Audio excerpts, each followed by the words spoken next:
Welcome friends, स्वागत है आप सब लोगों का नर्सिंग मीडियम यूट्यूब चैनल में। तो आज मैं आप लोगों को फ्लूइड्स और इलेक्ट्रोलाइट्स पढ़ाने जा रही हूँ।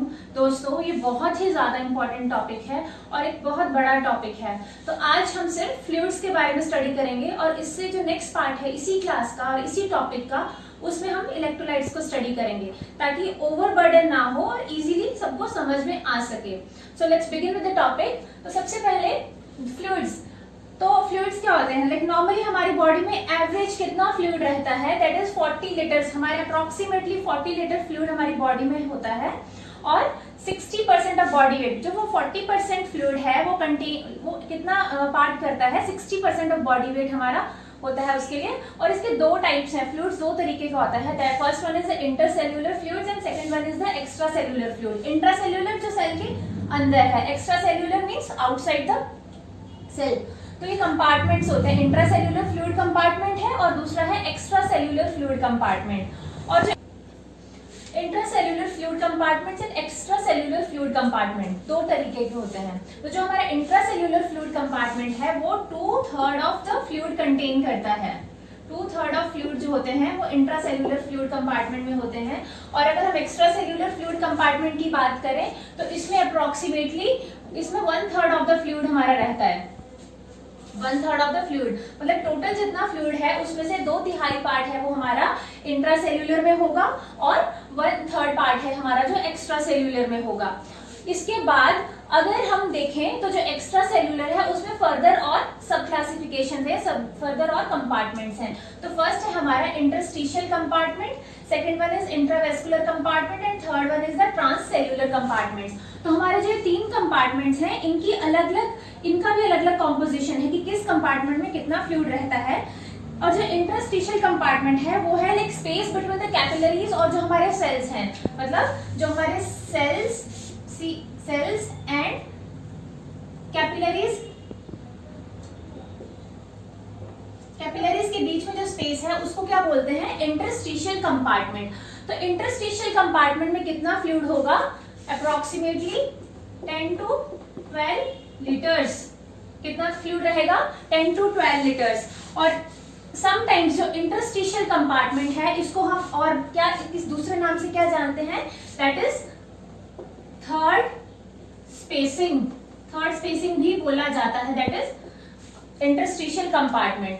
और उसके बाद आता है हमारा इंट्रावेस्कुलर कंपार्टमेंट। जो हमारा इंट्रावेस्कुलर कंपार्टमेंट है वो है जैसे हमारा ब्लड प्लाज्मा हो गया, मतलब जो हमारे वेसल्स में है, दैट इज ब्लड प्लाज्मा या लिम्स वगैरह में। तो वो फ्लूइड अप्रोक्सीमेटली कितना होता है हमारी बॉडी में? Around 3 litre. तो जो 3 litre of the body fluid है वो कहाँ पे होगा? इसमें से एक्स्ट्रा सेल्यूलर वाले फ्लूइड में से हमारे इंट्रावेस्कुलर कंपार्टमेंट में। इसके अलावा जो रिमेनिंग ट्रांससेल्यूलर है उसमें कितना फ्लूइड रहता है? That is only 1 litre of the body fluid. जो हमारा ट्रांससेल्यूलर है उसमें कितना फ्लूइड है? 1 लीटर।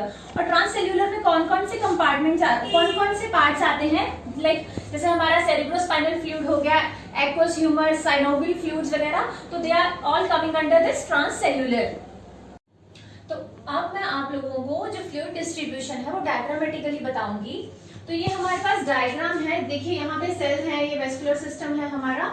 तो जो मैंने आप लोगों को बताया कि 2/3 हमारा इंट्रासेल्यूलर है, जैसे कि 2/3 इंट्रासेल्यूलर था, तो हमारा सेल्स के अंदर अप्रोक्सीमेटली दैट इज 70% फ्लूइड होता है। टोटल फ्लूइड्स में से जो 70% फ्लूइड है वो हमारा इंट्रासेल्यूलर होगा, 2/3 जो फ्लूइड था वो। एंड रिमेनिंग जो एक्स्ट्रा सेल्यूलर फ्लूइड है उसके जो फर्दर 3 सब क्लासिफिकेशन थी, जैसे इंटरस्टिशियल साइड जो एरियाज थे, मतलब सेल्स और कैपिलरीज के बीच में जो स्पेस था उसमें कितना फ्लूइड होगा? Approximately 22% of the total extra cellular fluid. And other than that जो हमारा, क्योंकि एक्स्ट्रा सेल्यूलर फ्लूइड 30% है, तो उस 30% फ्लूइड की डिस्ट्रीब्यूशन मैं आपको बताऊंगी कि किसमें कितनी कितनी है। देखिए इंटरस्टिशियल में 22% होगा, जिसको थर्ड स्पेसिंग भी बोल रहे थे। देन उसके बाद हमारा इंट्रावेस्कुलर में अप्रोक्सीमेटली 6% फ्लूइड रहेगा। देन अदर देन दैट जो हमारा इंट्रासेल्यूलर है, जैसे कि CSF फ्लूइड हो गया, साइनोवियल फ्लूइड्स हो गया, हमारा एक्वस ह्यूमर हो गया, तो वो टोटल फ्लूइड कितना होगा? That is 2% of the total this extra cellular fluid. तो जो डिस्ट्रीब्यूशन है कैसे है? इंट्रासेल्यूलर 70% और एक्स्ट्रा सेल्यूलर का जो 30% है वो ऐसे डिवाइडेड है 22 इंटरस्टिशियल में, 6% इंट्रावेस्कुलर में और 2% हमारा ट्रांससेल्यूलर में। तो इलेक्ट्रोलाइट्स, अब हम पढ़ेंगे मेजर इलेक्ट्रोलाइट्स। तो इलेक्ट्रोलाइट्स क्या होते हैं? इलेक्ट्रोलाइट्स आर द सब्सटेंसेस जो कि सॉल्यूशन में डिसॉल्व होते हैं, ठीक है। तो जब इलेक्ट्रोलाइट सॉल्यूशन में डिसॉल्व होते हैं तो वहां पे कुछ चेंजेस होते हैं, सम रिएक्शंस होते हैं। तो उसमें क्या होता है, जब रिएक्शन होगा तो कुछ स्प्लिट होता है, ये इलेक्ट्रोलाइट स्प्लिट होंगे, कुछ एनाइंस बनेंगे, कुछ कैटाइंस बनेंगे। तो कैटाइंस होंगे और कुछ एनाइंस होंगे। अब कैटाइंस क्या होते हैं? कैटाइंस यूजुअली जो चार्ज कैरी करते हैं, कैटाइंस वो होते हैं जब भी किसी मॉलिक्यूल में से कोई इलेक्ट्रोलाइट लूज होता है तो हम उसको कैटाइन बोलते हैं। मींस अपने कोई इलेक्ट्रोलाइट लूज करना, इलेक्ट्रोलाइट जब लूज होता है तो उसको हम कैटाइन बोलते हैं। और कैटाइंस चार्ज कैरी करते हैं पॉजिटिव, प्लस का साइन लगा होता है कैटाइंस के ऊपर। और एनाइंस क्या होते हैं? ये गेन करते हैं इलेक्ट्रोलाइट्स को, और इनके ऊपर माइनस का चार्ज लगा होता है। तो हमारी बॉडी में कुछ लाइक कैटाइंस एनाइंस ये एक्सचेंज होता रहता है। बट अगर हम बात करें होम्योस्टेसिस को मेंटेन करके रखने की, तो होम्योस्टेसिस को मेंटेन करके रखने के लिए जो नंबर ऑफ कैटाइंस है वो इक्वल होता है नंबर ऑफ एनाइंस के लिए, क्योंकि हमने इक्विलिब्रियम मेंटेन करके रखना है, होम्योस्टेसिस मेंटेन करके रखना है। तो उसके लिए हमें नंबर ऑफ कैटाइंस और number of anions equal amount में चाहिए ताकि हम होम्योस्टेसिस को मेंटेन करके रख सकें। अब इसके अलावा एक और चीज है कि जो वॉल्यूम्स, जो हमारे वॉल्यूम्स है उसके मेजरिंग यूनिट्स क्या क्या है। तो वॉल्यूम को अगर हम मेजर करेंगे, वॉल्यूम का मेजरिंग यूनिट है, हम वॉल्यूम कैसे कैसे मेजर करते हैं, या तो हम लीटर्स में करते हैं या तो हम मिलीलीटर्स में करते हैं। तो वॉल्यूम के जो मेजरिंग यूनिट्स हैं that is litre and millilitre. अगर हम इसके अलावा बात करें, आप लोगों ने सुना होगा मिली इक्विवेलेंट्स। तो मिली इक्विवेलेंट्स क्या है? मिली इक्विवेलेंट्स का इसको ऐसे लिखा जाता है M कैपिटल ENQ। मिली इक्विवेलेंट्स क्या है? Combining activity of the electrolytes. अगर हम इसको डिस्क्राइब करें तो ये क्या है? कंबाइनिंग एक्टिविटी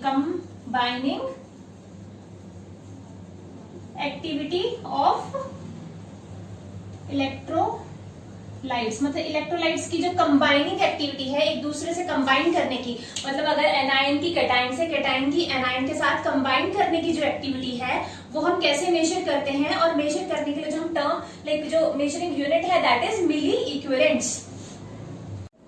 तो अभी मैं आप लोगों को हमारी जो बॉडी में मेजर इलेक्ट्रोलाइट्स हैं उनके बारे में बताऊंगी कि इलेक्ट्रोलाइट्स में कौन से कैटायंस हैं, कौन से एनायंस हैं। जैसे कि मैं आप लोगों को पहले भी बता चुकी हूँ, जो कैटायंस हैं, कैटायन को अगर याद रखना है तो कैटायन मतलब कटना। इलेक्ट्रोलाइट जब कट रहा है तो उसको क्या बोल रहे हैं हम? कैटायंस। और वो पॉजिटिव चार्ज कैरी करते हैं। तो हमारी बॉडी में जो कैटायंस है वो है calcium, magnesium, potassium and sodium.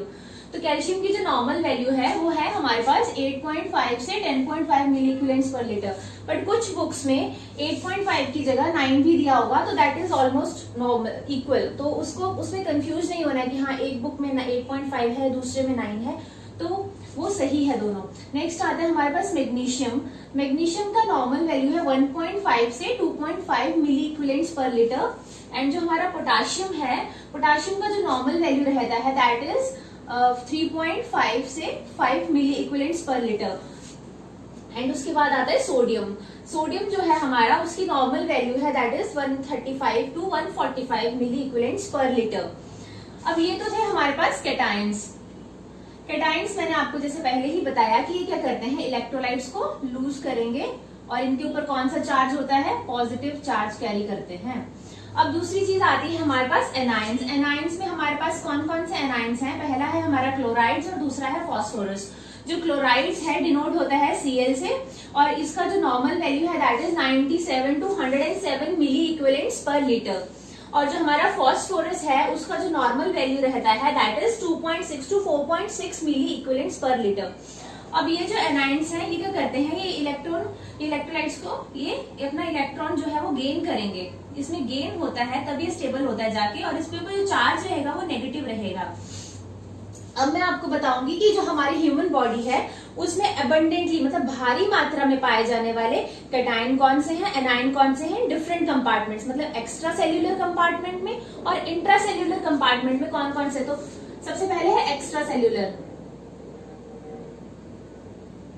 Extra cellular compartment में जो हमारा मेजर अबंडेंटली जो कैटायन है वो है हमारे पास सोडियम।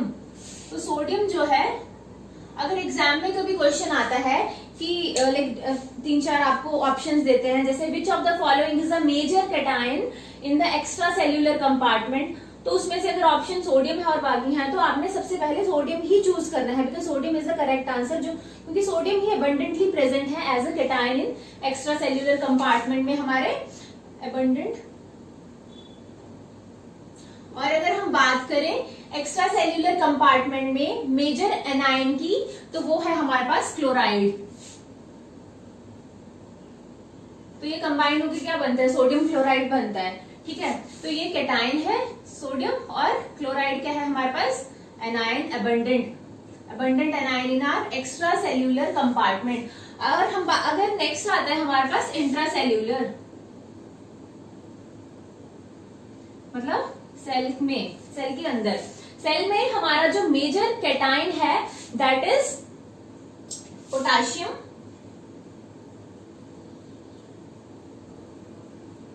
और जो मेजर अबंडेंट एनायन है हमारे पास दैट इज फास्फोरस।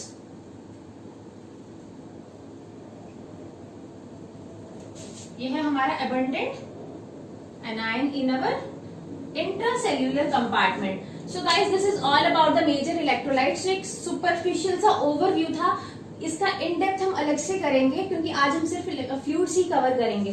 तो ये है हमारे एक्स्ट्रा सेल्यूलर कंपार्टमेंट में मेजर अबंडेंट एनायन और कैटायन। हमारा एक्स्ट्रा सेल्यूलर में कैटायन कौन सा है, सोडियम, एनायन कौन सा है, क्लोराइड। इंट्रा सेल्यूलर में हमारा कैटायन क्या है, पोटाशियम, और एनायन क्या है, फास्फोरस, ठीक है। अब मैं बताऊंगी आप लोगों को कि थ्रू आउट द डे, मतलब 24 आवर्स में जो हमारा इनटेक और आउटपुट है वो कितना कितना रहता है और कैसे कैसे रहता है। जैसे जो हम पानी पीते हैं, मतलब जो इनटेक है हम पानी पिएंगे, लाइक इंजेस्टेड जो वाटर है, ingested water say that is 1200 to 1500 ml, मतलब पानी अप्रोक्सीमेटली जो डायरेक्ट हम लेते हैं 12 से 1200 से 1500 ml तक रहता है। और अगर हम बात करें जो हम फूड ले रहे हैं, खाना कंज्यूम कर रहे हैं, उसमें जैसे हम कोई दाल वगैरह ले रहे हैं, जो उस तरीके से हम फ्लूइड्स कंज्यूम कर रहे हैं इंजेस्टेड फूड से, वो कितना रहेगा हमारी बॉडी में, दैट इज अप्रोक्सीमेटली हमारा 800 to 1100 ml रहता है। तो 800 to 1100 ml जो हमारा फूड से इंजेस्ट होता है। देन उसके बाद जो एक्स्ट्रा लाइक थोड़ा बहुत जैसे ऑक्सीडेशन वगैरह से, मेटाबोलाइज्ड ऑक्सीडेशन से, तो वो वाला फ्लूइड कितना होता है, अप्रोक्सीमेटली 300 ml।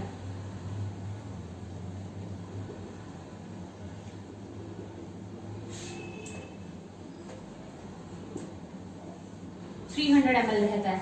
तो इंजेस्टेड वाटर जो हम पानी ले रहे हैं direct, that is 1200 to 1500 ml। जो हमारा फूड है दैट इज 800 to 1100 ml। और जो हमारा मेटाबोलाइज्ड ऑक्सीडेशन से कितना हमारे पानी कंज्यूम हो रहा है, दैट इज 300 ml। तो टोटल अगर हम सम अप करें दैट इज अप्रोक्सीमेटली 2300 से 2900 ml तक, मतलब अप्रोक्सीमेटली बात करें तो 3 लीटर तक का फ्लूइड हम इंजेस्ट करते हैं थ्रू आउट द डे। और वहीं अगर दूसरी तरफ हम आउटपुट की बात करें तो किडनीज के थ्रू, मतलब हमारे रिनल सिस्टम के थ्रू हम अप्रोक्सीमेटली 1500 ml एक्सक्रीट आउट करते हैं। मतलब किडनीज के थ्रू कैसे एक्सक्रीट आउट होगा, दैट डेफिनेटली यूरिन हम जो एक्सक्रीट आउट करते हैं दैट इज अप्रोक्सीमेटली 1500 ml के अराउंड। देन इनसेंसिबल लॉस जो होता है हमारा, insensible loss through skin, insensible loss जो थ्रू स्किन है, इन स्किन की मतलब जैसे हमें स्वेटिंग वगैरह हो रही है वो वाला,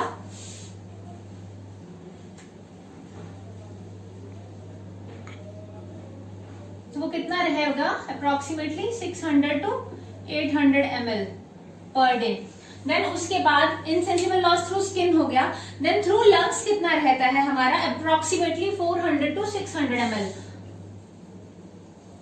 लंग्स के थ्रू 400 to 600 ml जो हमारा है लॉस होता है फ्लूइड का। देन लास्ट में जो हमारा आता है जीआई ट्रैक्ट से अप्रोक्सीमेटली 100 ml का लॉस रहता है। जीआई ट्रैक्ट से 100 ml। तो रिनल किडनी से 1500 ml, insensible loss through skin that is 600 to 800 ml, lungs के थ्रू 400 to 600 ml और GI ट्रैक्ट से 100 ml। तो सम अप होके ये कितना होगा, अराउंड 2600 to 3000 ml, मतलब 3 लीटर्स के अराउंड होता है ये टोटल। तो ये हमारा इनटेक था और ये हमारा आउटपुट था। सो अभी हम लोग किडनी के बारे में डिस्कस करेंगे। Like kidney is the vital organ which will help in the regulation of the fluids and electrolytes. कि जो किडनी है ये सबसे ज्यादा इंपॉर्टेंट रोल प्ले करती है फ्लूइड्स और इलेक्ट्रोलाइट्स, लाइक फ्लूइड्स और इलेक्ट्रोलाइट्स को रेगुलेट करने में।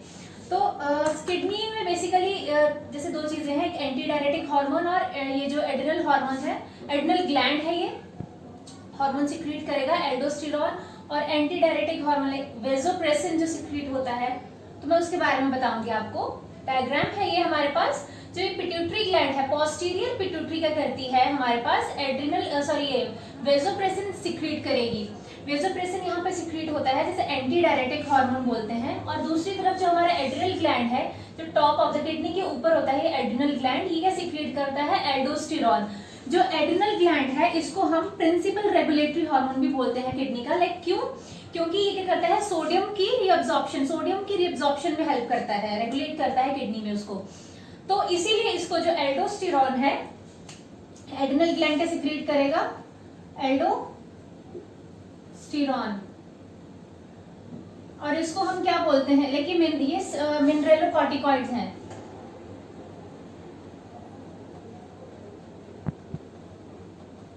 Why it is called as mineralocorticoid? Because ये क्या करता है, सोडियम की रीअब्जॉर्प्शन करता है किडनी में। देन उसके बाद दूसरी तरफ हमारे पास आता है वेसोप्रेसिन जो कि एंटी डायरेटिक हार्मोन है, anti diuretic hormone that is vasopressin.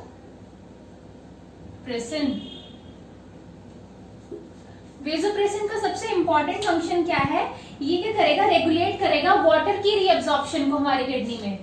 वो क्या करता है, सोडियम, एल्डोस्टेरोन क्या करता है, सोडियम के लिए रीअब्जॉर्प्शन, और वेसोप्रेसिन क्या करता है,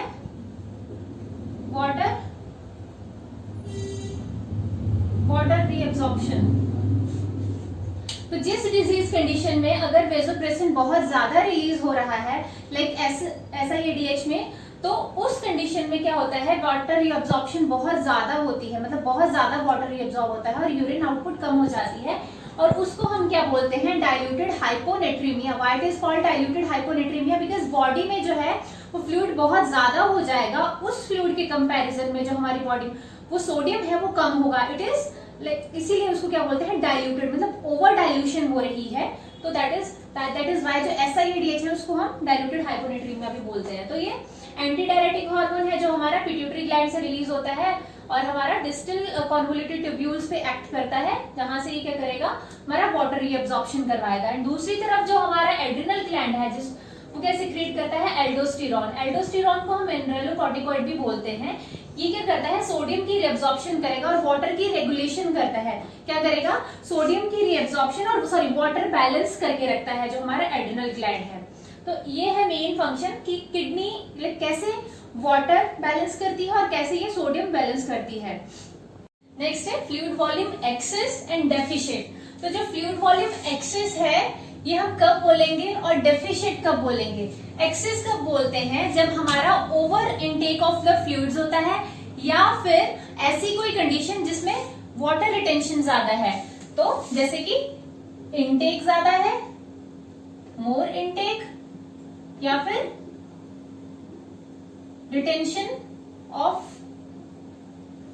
फ्लूइड ज्यादा है। तो मोर इनटेक हो गया या फिर रिटेंशन ऑफ द फ्लूइड ज्यादा। रिटेंशन फ्लूइड किस में ज्यादा होगा, जैसे SIADH ऐसे केसेस हैं, अगर उस केस की हम बात करें तो फ्लूइड वॉल्यूम एक्सेस होगा हमारी बॉडी में। बॉडी की नीड से ज्यादा अगर फ्लूइड है तो that is considered as the fluid volume excess. And if it is less than the requirement of the body, जो हमारी बॉडी की डेली बेसिक नीड है उससे अगर कम हम फ्लूइड इनटेक, मतलब अगर हमारा इनटेक ही कम है फ्लूइड का, लेस इनटेक या फिर इनसफिशिएंट है बॉडी रिक्वायरमेंट के अकॉर्डिंग, तो that will be considered as a deficient, fluid deficient. तो इसमें हम फर्दर 3 क्लासिफिकेशन है जो फ्लूइड वॉल्यूम एक्सेस की और फ्लूइड वॉल्यूम डेफिशिएंट की, एक isotonic overhydration and isotonic dehydration. Isotonic overhydration और सेम वही डिहाइड्रेशन। उसके बाद hypertonic overhydration and hypotonic dehydration and then hypotonic overhydration and hypotonic dehydration. तो अब हम इन तीनों कंडीशंस को स्टडी करेंगे कि इसमें क्या होता है, कैसे होता है, सिम्टम्स वगैरह की थोड़ी थोड़ी चीजें हम इसके बारे में डिस्कस करेंगे, जो कि एग्जामिनेशन पॉइंट ऑफ व्यू से इंपॉर्टेंट है, जो सबको पता भी होनी चाहिए। तो पहला मैं बताने जा रही हूं आप लोगों को आइसोटोनिक ओवरहाइड्रेशन। आइसोटोनिक ओवरहाइड्रेशन को हम हाइपरवॉल्यूमिया भी बोलते हैं। Isotonic overhydration. आइसोटोनिक ओवरहाइड्रेशन को हम क्या बोलते हैं, जैसे कि मैंने आप लोगों को अभी बताया कि हाइपरवॉल्यूमिया। आइसोटोनिक ओवरहाइड्रेशन, हाइपरवॉल्यूमिया, क्योंकि इसमें जो एक्स्ट्रा सेल्यूलर कंपार्टमेंट है, इसमें एक्स्ट्रा सेल्यूलर कंपार्टमेंट में फ्लूइड ज्यादा होता है।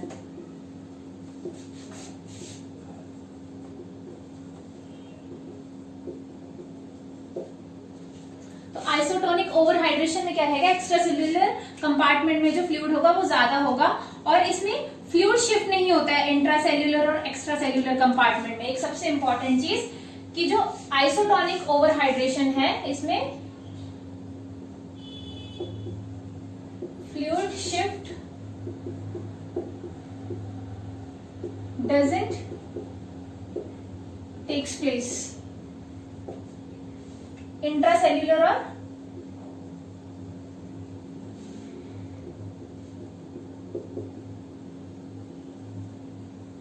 सेल्यूलर कंपार्टमेंट में। तो जो आइसोटोनिक है इसमें फ्लूइड शिफ्ट नहीं होगा जो हमारे इंट्रासेल्यूलर और एक्स्ट्रा सेल्यूलर कंपार्टमेंट में। तो इसकी सबसे इंपॉर्टेंट चीजें हैं, क्या क्या है, आइसोटोनिक ओवरहाइड्रेशन में हाइपरवॉल्यूमिया बोलेंगे, एक्स्ट्रा सेल्यूलर कंपार्टमेंट में फ्लूइड ज्यादा होगा, और तीसरी सबसे इंपॉर्टेंट चीज कि फ्लूइड शिफ्ट नहीं होगा एक्स्ट्रा सेल्यूलर और इंट्रासेल्यूलर कंपार्टमेंट्स में। तो आगे आते हैं इसके साइन एंड सिम्टम्स क्या क्या हैं। साइन एंड सिम्टम्स में आएगा हमारे पास सर्कुलेटरी ओवरलोड होगा पेशेंट का, सर्कुलेटरी ओवरलोड होगा। देन उसके बाद हमारे पास पेशेंट को इंटरस्टिशियल एडिमा भी होगा पेशेंट का।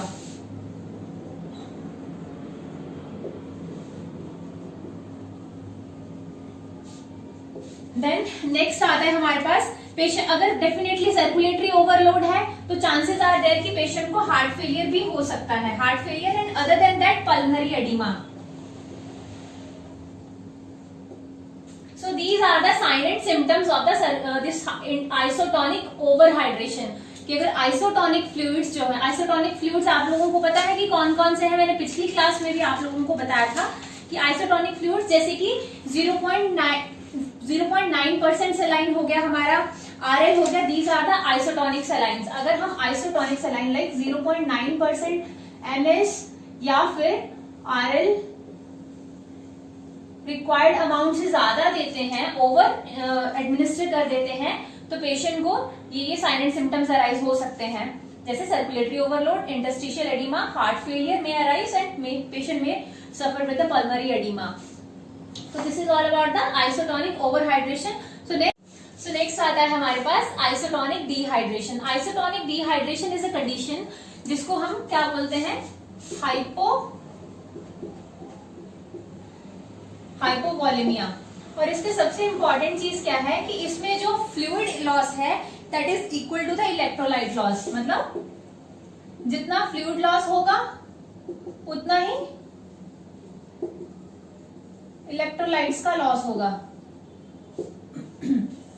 तो आइसोटोनिक डिहाइड्रेशन को हम हाइपोवोलेमिया बोलते हैं और fluid loss is equal to the हमारा इलेक्ट्रोलाइट्स लॉस। और इसके बाद ही आता है कि किस किस कंडीशन में पेशेंट को आइसोटोनिक डिहाइड्रेशन हो सकती है।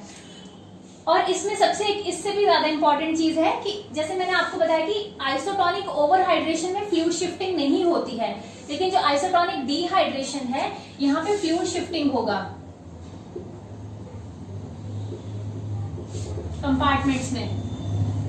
फ्लूइड शिफ्टिंग होती है कंपार्टमेंट्स में, मतलब कि इंट्रासेल्यूलर और एक्स्ट्रा सेल्यूलर कंपार्टमेंट्स में यहाँ पे फ्लूइड शिफ्टिंग होगा जो हमारा आइसोटोनिक डिहाइड्रेशन है। और किस किस कंडीशन में, लाइक कौन कौन सी कंडीशन है जिसमें आइसोटोनिक डिहाइड्रेशन होगा, तो वो कौन सी कंडीशन है, जैसे कि पेशेंट को अगर वॉमिटिंग हो रही है तो हमारा जो आइसोटोनिक फ्लूइड है वो लॉस होगा। जैसे ब्लड लॉस हुआ है अगर पेशेंट को किसी ट्रॉमा से, ब्लड लॉस में, या फिर जैसे पेशेंट को गैस्ट्रोएंटराइटिस वगैरह है तो पेशेंट को आइसोटोनिक डिहाइड्रेशन हो सकता है,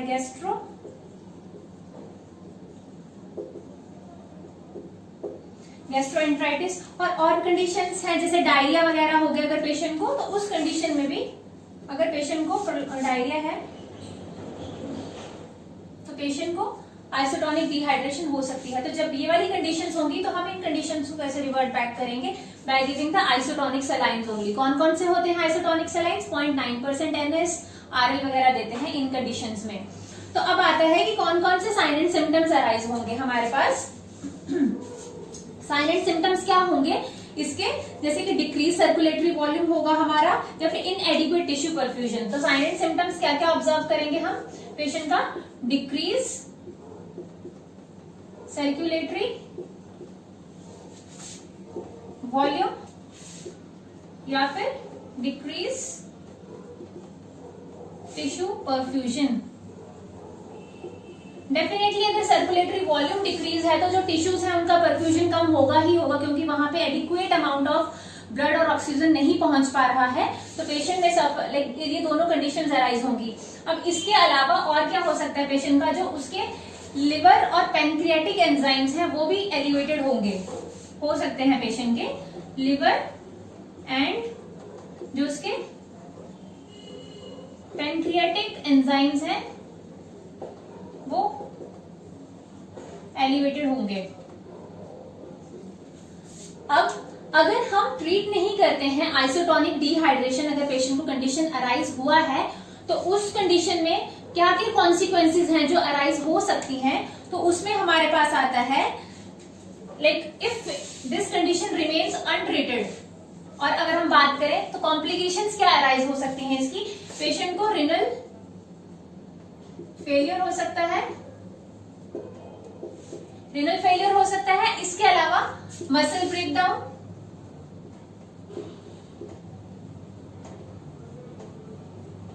मसल ब्रेकडाउन होगा। और इसके भी अलावा एक चीज और होगी, that is lactic acidosis. Lactic acidosis हो सकता है पेशेंट को। तो ये तीन कंडीशंस हैं जो इसकी अगर आइसोटोनिक डिहाइड्रेशन ट्रीट ना किया जाए प्रॉपर्ली तो अराइज हो सकती हैं। लैक्टिक एसिडोसिस कंडीशन में क्या होगा, जो पीएच होता है वो बहुत कम होता है हमारे ब्लड स्ट्रीम में, तो this is the lactic acidosis में जो पीएच होगा वो बहुत कम होगा हमारे ब्लड स्ट्रीम में। जब अगर हम एबीसी चेक करेंगे तो उसमें जो लैक्टेट्स होंगे वो इंक्रीज होंगे और जो एसपीएच होगी वो कम होगी, तो इसको हम क्या बोलते हैं, ऐसी कंडीशन को lactic acidosis. So this is all about the isotonic dehydration की हाइपोवॉल्यूमिया है, फ्लूइड लॉस इलेक्ट्रोलाइट लॉस के बराबर है, फ्लूइड शिफ्ट होता है कंपार्टमेंट्स में, इंटरस्टिशियल और एक्स्ट्रास्टिशियल दोनों में, और किस किस कंडीशन में कौन कौन से कॉजेज हैं जो इस कंडीशन को अराइज कर सकते हैं, that is vomiting, blood loss, gastroenteritis and diarrhoea. Sign and symptoms क्या होंगे, डिक्रीज सर्कुलेटरी वॉल्यूम होगा, सर्कुलेटरी वॉल्यूम डिक्रीज होने की वजह से हमारा टिश्यू परफ्यूजन भी कम हो जाएगा, और अगर हम ब्लड टेस्ट करवाते हैं तो हमारे लिवर और पैनक्रियाटिक एंजाइम्स एलिवेटेड होंगे। और अगर ये कंडीशन अनट्रीटेड रहती है, if this condition remains untreated, अगर हम प्रॉपरली फ्लूइड रिप्लेसमेंट नहीं करते हैं तो पेशेंट को रीनल फेलियर भी हो सकता है, और मसल ब्रेकडाउन भी हो सकता है और पेशेंट लैक्टिक एसिडोसिस में जा सकता है। लैक्टिक एसिडोसिस का कैसे पता चलेगा? हम पेशेंट का एबीजी करेंगे, एबीजी में अगर हम देखेंगे तो लैक्टेट्स इंक्रीज होंगे और पीएच कम होगा, तो this condition is considered as a lactic acidosis. Next है हाइपरटोनिक ओवरहाइड्रेशन। हाइपरटोनिक ओवरहाइड्रेशन कब होगा?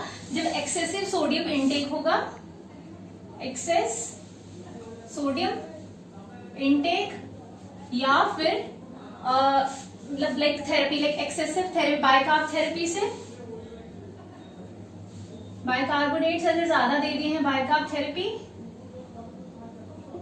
या फिर अगर पेशेंट को रैपिड इन्फ्यूजन है हाइपरटोनिक सलाइंस का, रैपिड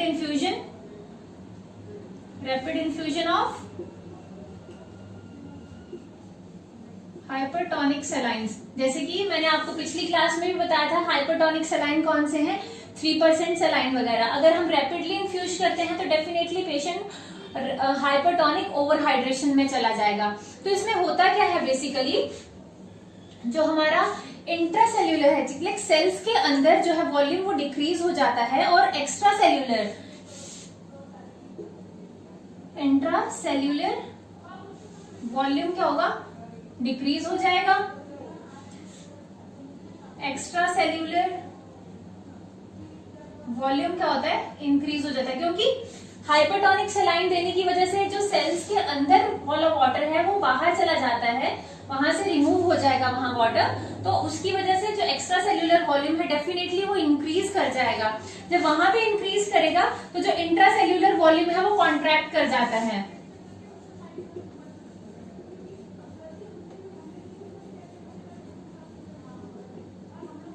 तो ये है हाइपरटोनिक ओवरहाइड्रेशन। अब नेक्स्ट है हमारा हाइपरटोनिक डिहाइड्रेशन, कि हाइपरटोनिक डिहाइड्रेशन किस, तो नेक्स्ट कंडीशन आती है हमारे पास हाइपरटोनिक डिहाइड्रेशन।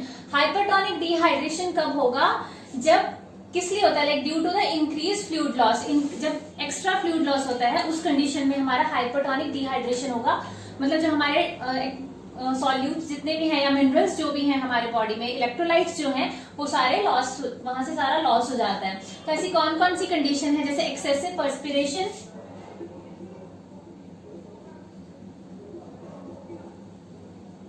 या फिर अगर पेशेंट हाइपर वेंटिलेट कर रहा है तो, अगर पेशेंट को प्रोलॉन्ग टाइम से फीवर है तो भी कंडीशंस है कुछ जिसमें पेशेंट को हाइपरटोनिक डिहाइड्रेशन हो सकती है, प्रोलॉन्ग फीवर, या फिर कीटोएसिडोसिस हो गया, कीटोएसिडोसिस। तो ये कुछ कंडीशंस है जिससे पेशेंट को हाइपरटोनिक डिहाइड्रेशन हो सकती है। अब जैसे फीवर की बात करें तो फीवर में क्यों होता है, जैसे पेशेंट है, फीवर होगा पेशेंट को तो वो उसका जो रेस्पिरेटरी रेट है वो इंक्रीज हो जाता है, इसकी वजह से जो वाटर लॉस है थ्रू रेस्पिरेशन इंक्रीज हो जाएगा। तो पेशेंट हाइपरटोनिक, और जब प्रोलॉन्ग टाइम से पेशेंट को फीवर होगा तो डेफिनेटली बॉडी बीच में जब उसको एक्सेसिव स्वेटिंग होगी तो स्वेटिंग के थ्रू भी उसका वाटर लॉस हो रहा है यहाँ पे पेशेंट को। तो ये कंडीशंस है जहां पे पेशेंट को डिहाइड्रेशन होगी हाइपरटोनिक। और अगर हम इसके अलावा और कौन सी कंडीशंस हैं, जैसे early stage of renal disease, अगर रेनल फेलियर है पेशेंट को, early stage of renal failure, तो और इनके भी अलावा अगर पेशेंट को डायबिटीज इंसिपिडस है तो उस कंडीशन में भी पेशेंट का जो हाइपरटोनिक डायबिटीज इंसिपिडस, आप डायबिटीज इंसिपिडस है तो भी पेशेंट को एक्सेसिव हाइपरटोनिक डिहाइड्रेशन हुआ, क्योंकि इसमें बहुत ज्यादा यूरिनेशन करता है पेशेंट। डायबिटीज इंसिपिडस में क्या होता है, डायबिटीज इंसिपिडस में जो हमारा एडीएच है, एंटी डायरेटिक हार्मोन, वो डिक्रीज हो जाता है। जब एडीएच डिक्रीज होगा तो एक्सेस यूरिनेशन होगा पेशेंट को। जब एक्सेसिव यूरिनेशन होगा डेफिनेटली हमारे जो इलेक्ट्रोलाइट्स लॉस है वो भी ज्यादा होगा, फ्लूइड लॉस भी ज्यादा होगा। तो जब पेशेंट को डायबिटीज इंसिपिडस है तो पेशेंट को हाइपरटोनिक डिहाइड्रेशन होने के चांसेस हैं, because it is a salt and water metabolic disorder. तो इसमें पेशेंट और के इंटेंस थर्स्ट होती है। इसमें जो सिम्टम्स है हमें कैसे पता चलेगा पेशेंट डायबिटीज इंसिपिडस है, इंटेंस थर्स्ट होता है पेशेंट को। डायबिटीज इंसिपिडस क्या करेगा, एंटी डायरेटिक हार्मोन डिक्रीज होगा, एक्सेसिव यूरिनेशन होगा और इंटेंस थर्स्ट होगी। तो these are the symptoms of this diabetes insipidus and it will come under the it may further lead to the hypertonic dehydration. Next है हमारे पास hypotonic dehydration. Hypotonic dehydration में क्या होता है, जो सोडियम लॉस है, sodium loss is greater than water loss. जो सोडियम, इसमें सोडियम ज्यादा लॉस हो रहा है, अगर इसमें सोडियम ज्यादा लॉस होगा तो फर्दर लाइक कौन सी कंडीशन अराइज होती है हमारे पास, सीरम ऑस्मोलैरिटी जो होती है वो डिक्रीज हो जाती है हमारी। इसका जो इफेक्ट होगा वो हमारे डायरेक्ट सीरम ऑस्मोलैरिटी पे क्या पड़ेगा, सीरम ऑस्मोलैरिटी डिक्रीज कर जाएगी हमारी, अगर हम चेक करवाते हैं। देन उसके बाद सोडियम का जो लॉस होता है उसकी वजह से जो हमारा लाइक फ्लूइड शिफ्ट होता है वो कंपार्टमेंट्स में, बिटवीन द कंपार्टमेंट्स होगा। तो इसमें एक और कंडीशन अराइज होगी, जो हाइपोटोनिक डिहाइड्रेशन है, इसमें क्या होता है, फ्लूइड शिफ्टिंग होती है between compartments and this is एक वेरी इंपॉर्टेंट थिंग कि इसमें फ्लूइड शिफ्ट होगा और सीरम ऑस्मोलैरिटी क्या हो जाएगी, वो कम हो जाएगी। जब वहां पे फ्लूइड शिफ्ट होगा तो डेफिनेटली जो प्लाज्मा वॉल्यूम है वो डिक्रीज हो जाएगा। फ्लूइड शिफ्ट की वजह से क्या होगा, जो हमारा प्लाज्मा वॉल्यूम है वो डिक्रीज कर जाएगा। जब हमारा प्लाज्मा वॉल्यूम डिक्रीज करेगा, जो हमारे सेल्स हैं वो स्वेल कर जाएंगे। सेल्स क्या होते हैं, वो स्वेल कर जाते हैं। तो ये सब होगा इसकी वजह से। तो इसके अलावा अगर हाइपोटोनिक डिहाइड्रेशन की बात करें तो इसमें क्या होता है, जो सेल्स की स्वेलिंग होगी, अगर सेल्स स्वेल कर रहे हैं तो डेफिनेटली सेरेब्रल एडिमा अराइज होगा।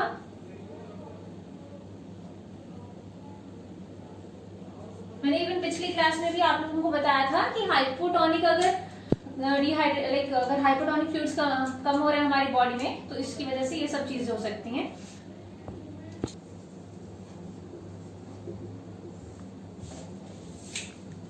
हमारे पास जो कॉजेज हैं हाइपोटोनिक डिहाइड्रेशन के, वो क्या क्या हैं। सबसे पहले आता है हमारा एडिसन डिजीज। एडिसन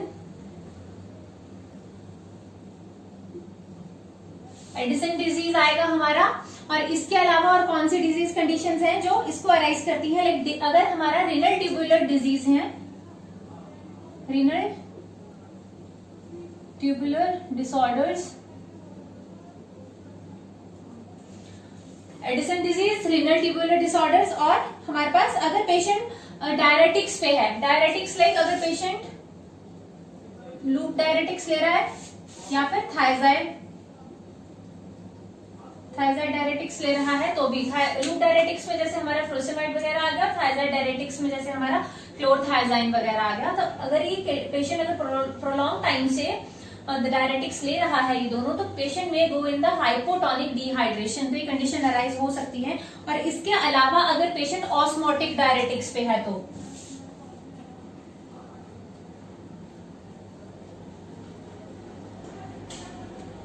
कौन कौन से डायरेटिक्स हैं जो कंडीशन अराइज कर सकते हैं, loop diuretics, thiazide diuretics, osmotic diuretics. और ऑस्मोटिक डायरेटिक्स जैसे मैनिटॉल वगैरह वो हो गया, लूप डायरेटिक्स में फ्रोसेमाइड आ गया, थायजाइड डायरेटिक्स में क्लोरथायजाइन वगैरह आ गया। सो this is all about the hypotonic dehydration की। इसमें होता क्या है, सोडियम लॉस होगा वो ज्यादा होगा as compare to water loss, जिसकी वजह से पेशेंट को हाइपोनेट्रीमिया होगा। हाइपोनेट्रीमिया मीन्स कि सोडियम का जो लेवल है वो कम होगा। नॉर्मल वैल्यू कितनी है हमारी बॉडी में सोडियम की, दैट इज 135 टू 145 मिलीक्यूलेट्स। तो इसमें हाइपोनेट्रीमिया में जो वैल्यू है वो लेस देन 135 होगी। इसके अलावा जो सीरम ऑस्मोलैरिटी है वो भी डिक्रीज हो जाएगी। देन फ्लूइड शिफ्ट होगा between the compartments. Fluid shift होने की वजह से हमारा प्लाज्मा वॉल्यूम है वो डिक्रीज हो जाएगा, जिसकी वजह से सेल्स में स्वेलिंग हो जाएगी, विच में further lead to the cerebral oedema. उसके बाद जो कॉजेज आते हैं, कौन कौन सी ऐसी कंडीशन है जो हाइपोटोनिक डिहाइड्रेशन कॉज कर सकती हैं, तो सबसे पहली है हमारी Addison disease, second one is the renal tubular disorders. Then उसके बाद डायरेटिक्स अगर पेशेंट्स ले रहे हैं जैसे कि loop diuretics, osmotic diuretics and thiazide diuretics. अब नेक्स्ट हम डिस्कस करेंगे हाइपोटोनिक ओवरहाइड्रेशन। तो